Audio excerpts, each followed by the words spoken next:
Hello friends, आपके अपने YouTube channel साहित्यिक नॉलेज में आपका स्वागत है। फ्रेंड्स, हम पढ़ रहे हैं हरिवंश राय बच्चन जी की आत्मकथा का प्रथम खंड, क्या भूलूं क्या याद करूं। इस आत्मकथा का भाग 29 हम पढ़ रहे हैं, तो चलिए अध्ययन शुरू करते हैं। आगे बच्चन जी बताते हैं कि उनकी सास अर्थात श्यामा की माँ को मंद ज्वर आने लगा था, साथ खांसी भी आने लगी थी और थोड़े दिनों के इलाज और परीक्षण के बाद डॉक्टरों ने घोषित कर दिया कि उनको थायसिस की बीमारी है। उन दिनों थायसिस या तपेदिक लाइलाज मर्ज समझा जाता था। जिसको होता था उसके लिए यह मान लिया जाता था कि मौत का परवाना आ गया है। जो कुछ इंजेक्शन, दवा, पौष्टिक खुराक आदि दी जाती थी बहुत खर्चीली होती थी। मरीज को पूरा आराम लेने को कहा जाता था। वह हर समय चारपाई पर पड़ा रहे, न हिले न डुले। सबसे बड़ी समस्या होती थी ऐसे मरीज की तीमारदारी की, क्योंकि राजक्षमा की बीमारी संक्रामक समझी जाती थी। अपने घर को संभालने वाली मेरी एकमात्र सास थी। उनकी जेठानी अर्धविक्षिप्त थी। उनकी बड़ी लड़की की शादी हो चुकी थी, छोटी बहुत छोटी थी। बेटा नौकरी चाकरी से था। बेटे की बहू श्री मोहन की बहन अपनी पागल सास छोटी ननद और अपने पति की देखरेख करती थी। जब ससुर बाबू रामचंद्र शहर आए तब वे प्रायः पडरौना रहते थे। मेरे अपने 2 साले बहुत छोटे छोटे थे। साली और भी छोटी थी। एकमात्र श्यामा से वह भी बहुत सयानी न थी। यह उम्मीद की जा सकती थी कि वह अपने पिता भाई बहन की संभाल करेंगी, साथ ही अपनी माँ की तीमारदारी भी।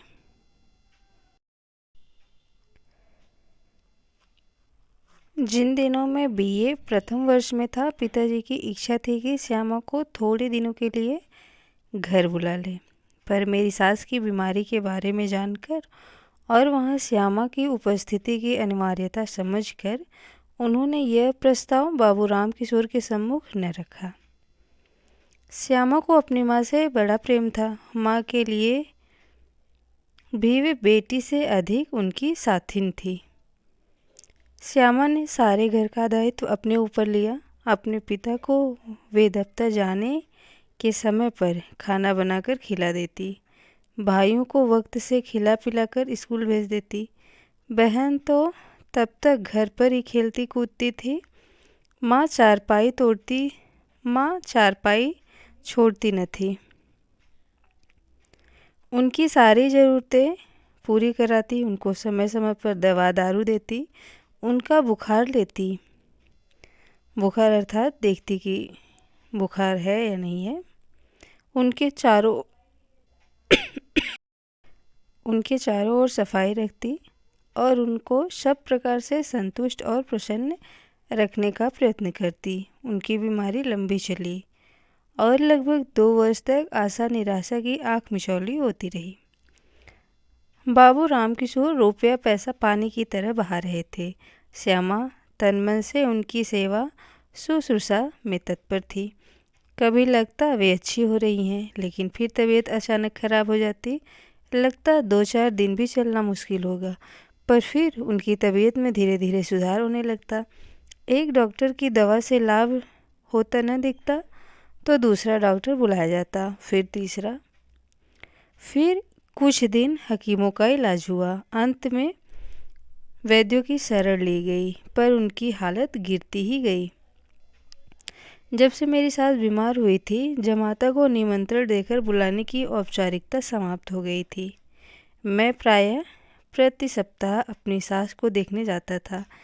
वे मुझे बड़े प्यार की दृष्टि से देखती थी। ज़्यादा बोलने की उनको मनाही थी, फिर भी वे मेरे घर परिवार में सबका हालचाल पूछती थी, मेरी पढ़ाई के बारे में जानना चाहती थी और श्यामा की बड़ाई अतिशयोक्तियों में करती। उसके श्रम की, उसकी सेवा की, उसकी लगन की उनके बताने की ज़रूरत न थी।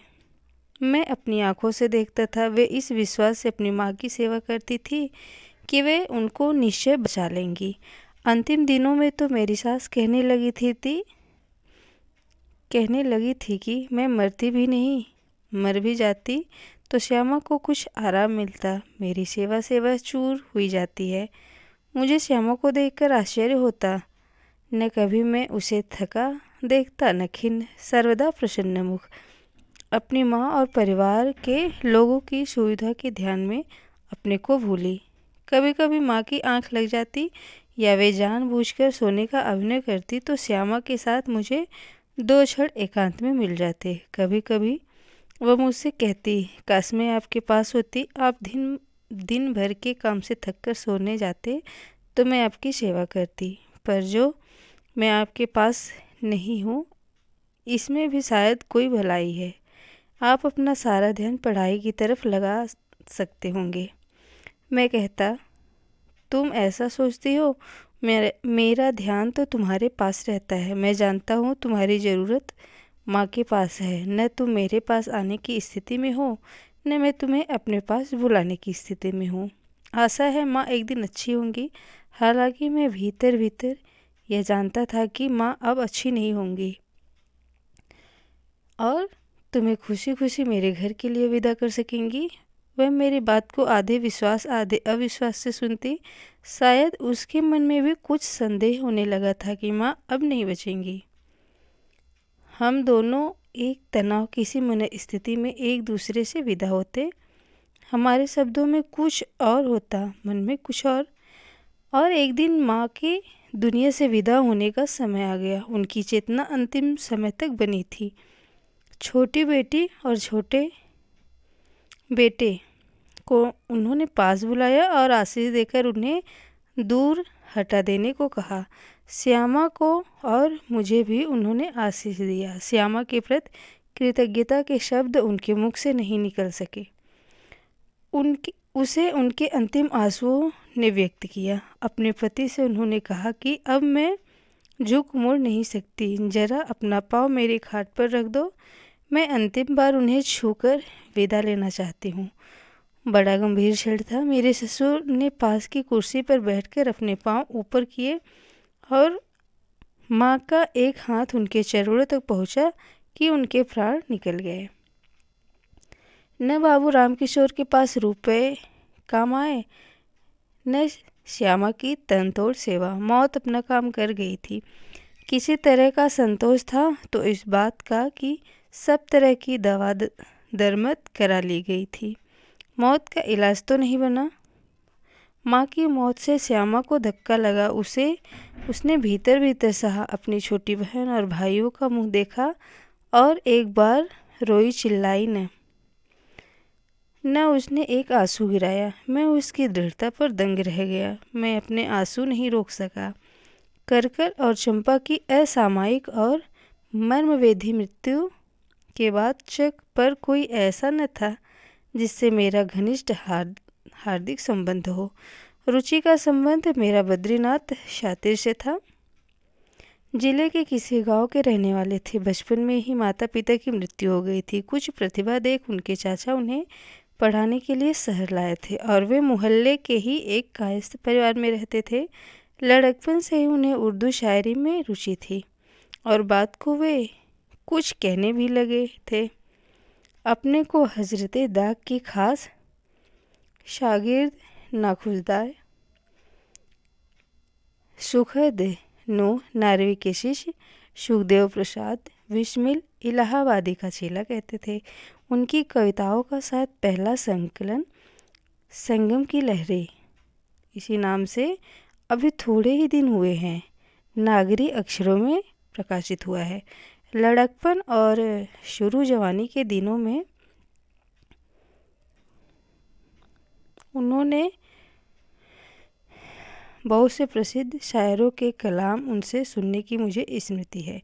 उन्हीं के साथ भगवत बाग अतरसुइया के किसी मुशायरे में रात भर बैठकर गज़लें सुनने और शायरों को दाद देने की भी याद है। सुबह गला पड़ गया था। इस मुशायरे को बज़्म बिस्मिल नाम दिया गया था क्योंकि इसको बिस्मिल साहब ने आयोजित किया था। ताज्जुब तो शातिर साहब और मेरे संगी साथियों को तब हुआ जब दूसरे दिन मुशायरे की मिसर ए तरह पर मैंने भी एक पूरी गज़ल सुना दी। उन शेरों की मुझे कोई याद नहीं, पर कभी कभी मैं शेर कहता था। तखल्लुस रख लिया था शंकर, पता नहीं शंकर ही क्यों कर बैठे। काफिये पर एक गज़ल कही थी, सिर्फ मक्ता याद है, शायद रोचक भी है। जान पहचान हो न हो शंकर, हुस्न देखो सलाम कर बैठे, हुस्न देखा सलाम कर बैठा। और रदीफ में क़याम मुकाम आदि आया था। शातिर साहब मुझसे 2-3 साल बड़े होंगे। कायस्थ पाठशाला के विद्यार्थी थे, मुझसे एक आध दर्जे ऊपर नीचे। बात को उन्होंने कायस्थ पाठशाला के दफ्तर में क्लर्की करके अपनी ज़िंदगी गुजारी। मेरी शादी में उन्होंने उर्दू में एक शेरा लिखकर लाल कागज़ पर छपाया, सुनाया और बंटवाया था। शायद उसकी कोई प्रति किसी के पास हो, मेरे पास तो अब नहीं है। पुराने घर में तस्वीर जड़ा सेहरा कहीं पड़ा हो तो मैं नहीं कह सकता। परिचय मेरा मोहल्ले में कईयों से था, लड़कों से भी लड़कियों से भी, फिर भी चक मैंने निर्लिप्त भाव से छोड़ा। कटघर में आकर मेरा परिचय महेश प्रसाद गुप्त और उनके मित्र प्रकाश चंद्र गौतम से हुआ, जो पास ही रहते थे, यमुना रोड पर। तब इवनिंग क्रिश्चियन कॉलेज में पढ़ते थे। उनके द्वारा बेनी से जान पहचान हुई, जो बात को भारत विख्यात के फुटबॉल के खिलाड़ी हुए और बहुत वर्षों तक कलकत्ता के प्रसिद्ध मोहन बाग से संबद्ध रहे। पता नहीं अब वे कहाँ हैं। गौतम के पिता महेश के मकान में किराएदार थे। अब गौतम ने उसी मोहल्ले में अपना निजी मकान बना लिया है। बाद में वह किसी ऐसे बड़े सरकारी ओहदे पर पहुंचे कि उनके पीछे चपरासबंद अर्दली चलता था। अब रिटायर हो चुकी हैं। कई लड़के लड़कियां हैं जिनकी शादियां हो चुकी हैं और वे बाबा नाना बन चुके हैं। महेश प्रसाद बात को इलाहाबाद यूनिवर्सिटी में फोटोग्राफी विभाग के अध्यक्ष हुए। अब वे रिटायर हो चुकी हैं या होने वाले हैं। उनकी बड़ी लड़की ने विद्यापति पर डॉक्टरेट की, अर्थात पीएचडी। बड़े लड़के की शादी हो चुकी है, वे भी बाबा बन चुके हैं। बड़े हंसमुख हाजिर जवाब हैं, मुझसे ठेठ इलाहाबादी में बोलते हैं और कभी कभी ऐसा ग्रामीण गहरा पैना व्यंग करते हैं कि जो सुने लोटपोट हो जाए। अच्छे सच्चे मित्र हैं। मैं वर्षों से इलाहाबाद नहीं गया। वह मेरे घर की देखभाल करते हैं, सालाना सफाई मरम्मत कराते हैं, किराएदार से किराया वसूल करते हैं और टैक्स, ज़मीनी कर आदि अदा कर जो बचता है मुझे भेज देते हैं। किसी समय वे मेरी तुकबंदियों के प्रथम श्रोता रहे हैं। अब उनको कविता सविता में रुचि नहीं है। अपनी पोती खिलाते हैं, गीता रामायण बाजते हैं। कटघर के अपने इन मित्रों के साथ इनमें लूकरगंज से आकर यशोदानंदन सामंत भी शामिल हो जाते हैं। यमुना में नहाने, तैरने, नौका विहार करने, एक बार रात भर धारा के विपरीत नाव खेकर सुजावन देवता तक जाने और गर्मी के दिनों में प्रायः उस पर जा रेतीली खेतों में ककड़ी, फूट, खरबूजे खाने की कितनी यादें जुड़ी हुई हैं। सामंत खिलाड़ी थे। एक बार वे बारादरी पर एक पत्थर से दूसरा पत्थर पर कूदे। स्पर्धा करने को मैं भी कूदा। पत्थर पर मुंह के बगल गिरा और माथा फूट गया। मरते मरते बचा। घाव का निशान आग के ऊपर अब भी है। मुट्ठीगंज के कुछ कायस्थ रिश्तेदार भी निकट आए। प्रमुख थे जग्गू चाचा और उनके 3 भाई, गप्पू चाचा, शंभू चाचा और रामू चाचा का परिवार। रामू चाचा के बड़े लड़के थे मुंशी कन्हैयालाल कृष्ण कुंज वाले, जिनके यहाँ मैं आचार्य चतुरसेन शास्त्री से मिला था, जिनके द्वारा किशोरीलाल गोस्वामी से नए पुराने झरोखे के निबंधों में इसकी चर्चा कर चुका हूँ। द्विवेदी मेले की प्रेरणा थे। द्विवेदी मेले की प्रेरणा वे ही थे। उर्दू चांद के कुछ समय तक संपादक रहे। प्रयाग में पहली म्यूजिक कॉन्फ्रेंस उन्होंने अपने कृष्ण कुंज में कराई थी, जिसमें मैंने पहले विष्णु दिगंबर का गान सुना था। पहली बार उनका नाच देखा था। मीरा के भजन पर पायो जी मैंने राम रतन धन पायो। संत कलाकार का वह समन्वय, शुभ्रता और सौंदर्य का वह मेल कभी भूलने की चीज़ नहीं है। अर्धनारीश्वर का साक्षात दर्शन जैसे हो, तन मन प्राण तृप्त हो गए थे। यूनिवर्सिटी में मेरे सहकक्षियों में अवध बिहारी लाल थे, जो आजकल इलाहाबाद यूनिवर्सिटी में कुलपति हैं, अर्थात वाइस चांसलर हैं। वाइस चांसलर के लिए उपकुलपति मुझे पसंद नहीं, चांसलर को कुलाधिपति कहें। प्रकाश चंद्र गुप्त थे, जो आजकल अंग्रेजी विभागाध्यक्ष हैं। ब्रजलाल गुप्त थे, जिनके सभी भाई करीब आधे दर्जन के ICS में आए, जो आजकल हाई कोर्ट में वकील हैं। 1929 के BA फाइनल की परीक्षा में प्रथम श्रेणी में प्रथम 3 स्थान पाने वालों में हम लोग थे। अवध बिहारी प्रथम, प्रकाश चंद्र द्वितीय, ब्रजलाल और मैं तृतीय। चौथा स्थान विद्याशंकर को मिला, जो ICS में आए। बाद को वे सरदार पटेल के निजी सचिव बने, फिर उड्डयन मंत्रालय के मुख्य सचिव। अब रिटायर हो चुकी हैं। दिल्ली में वे 11 नवंबर विलिंगडन क्रिसेंट में रहते थे। मैं 13 में हूँ। कभी कभी मिलकर हम यूनिवर्सिटी के दिनों की पुरानी यादें जगाते हैं। भगवत सरल उपाध्याय थे, प्रसिद्ध संस्कृतज्ञ, हिंदी के भी बहुविधा गद्य लेखक। अपनी कृतियों से जनसाधारण और विद्वत समाज में भी परिचित, समादरित। आर्य कुमार सभा का सदस्य होने के नाते आर्य समाज के प्रसिद्ध नेता पंडित गंगा प्रसाद उपाध्याय कायस्थ कर्म से अपने को ब्राह्मण और पेशे से उपाध्याय मानते थे। DAV स्कूल के हेडमास्टर थे। इनके सुपुत्र सत्यप्रकाश डॉक्टर वे बात को हुए और विश्व प्रकाश से मेरा परिचय हुआ। कुछ समय में सभा का मंत्री था, तब सेक्रेटरी के लिए मंत्री का प्रयोग होता था, अब सचिव का होता है। मंत्री मिनिस्टर हो गया। हम लोग चंदा करके सत्यार्थ प्रकाश आधे मूल्य में देते थे। इस आशय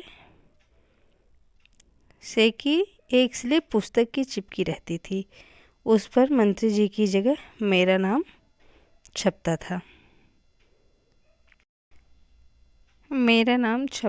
बड़ा अच्छा लगता था। संभव है किन्हीं के पास ऐसी प्रतियां हों। सत्य प्रकाश उन दिनों केमिस्ट्री में शोध करते थे। डॉक्टरेट लेकर यूनिवर्सिटी में बात को लेक्चरर हुए, फिर विभागाध्यक्ष भी बने। यौवन में कविता करते थे। जब मैं BA के दूसरे वर्ष में पढ़ता था, उन्होंने अपनी कविता का एक संग्रह प्रतिबिंब नाम से छपवाया था।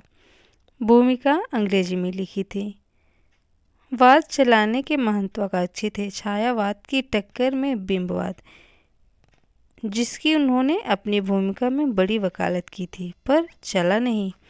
आगे उन्होंने कविता के नाम से शायद ही कुछ प्रकाशित किया हो। एक बार उनको मैंने अपनी कोई कविता दिखाई तो उन्होंने मेरा बड़ा मजाक उड़ाया। मेडिकी राजुकाम पैदा शुद्ध। उनका ख्याल था कि आगे चलकर मैं अच्छा फिलासफर बनूंगा। उनके पिता की दर्शन में बड़ी गति थी। दर्शन शास्त्र का अच्छा पुस्तकालय उनके पास था। जर्मन बुद्धिवादी दार्शनिकों का अध्ययन मैंने सत्य प्रकाश की प्रेरणा से ही किया था। हेकिल की the riddle of the universe पढ़ने की मुझे विशेष याद है, क्योंकि सत्य प्रकाश ने उस पर हिंदी में एक लेख लिखने को मुझसे कहा था। वे विज्ञान पत्रिका के संपादक थे।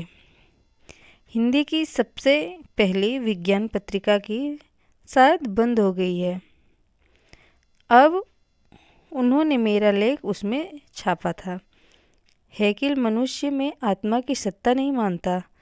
एक स्थान पर तो उसने आवेश में आकर कह दिया था कि अगर मनुष्य में आत्मा है तो पशु पक्षियों में भी है। मैंने अपने लेख में लिखा था कि यह यूरोपीय संसार के लिए आश्चर्य करने की बात हो। भारत के हिंदू तो अनादिकाल से सब जीवों में आत्मा की सत्ता मानते हैं। आत्मा को अगर इस युग में इंडिविजुअलिटी व्यक्तित्व मान ले तो क्या हर्ज है। प्रकृति इतनी विविधामयी है कि उसने मनुष्य पशु पक्षी तो दूर एक एक घास पात को अलग व्यक्तित्व दिया है। खैर, किसी भी पत्रिका में छपने वाला यह मेरा पहला लेख था। तब तक शायद मेरी कोई कविता भी किसी पत्रिका में नहीं छपी थी। हाँ, एक छपी थी रॉबर्ट ब्राउनिंग की प्रोस्पाइस की पैरोडी। मैंने हॉस्टल की मैगजीन में लिखी थी। उसकी पहली पंक्ति इस प्रकार है कुछ।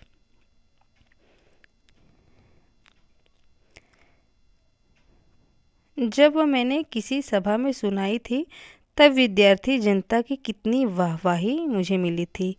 इस नशे को तब मैंने पहली बार जाना था। हजारों आदमियों के आवेगों पर हावी हो जाने की शक्ति का खुमार।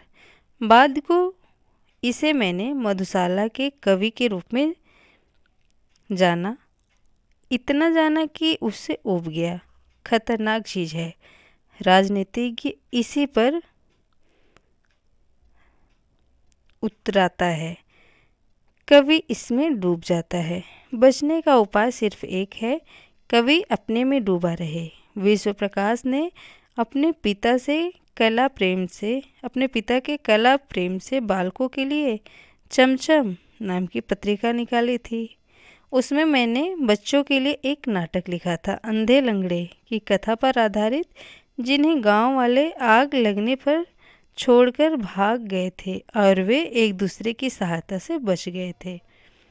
परिणाम था, गरीब ही गरीब की मदद कर सकता है, दुखिया ही दुखिया को समझता है। जीवन में अनायास बने संबंध कभी कभी महत्वपूर्ण संबंधों तक पहुंचा देते हैं। सत्य प्रकाश की एक बहन थी, सुदक्षिणा, यूनिवर्सिटी में पढ़ती थी। सन 1930 की यूनिवर्सिटी द्वारा आयोजित प्रथम कहानी प्रतियोगिता में सुदक्षिणा को द्वितीय और मुझे प्रथम पुरस्कार मिला था। तो फ्रेंड्स, इस सेशन में इतना ही। वीडियो यदि आपके लिए उपयोगी है तो वीडियो को लाइक और शेयर ज़रूर कीजिएगा। चैनल को सब्सक्राइब कर लीजिएगा। Thanks for watching this video.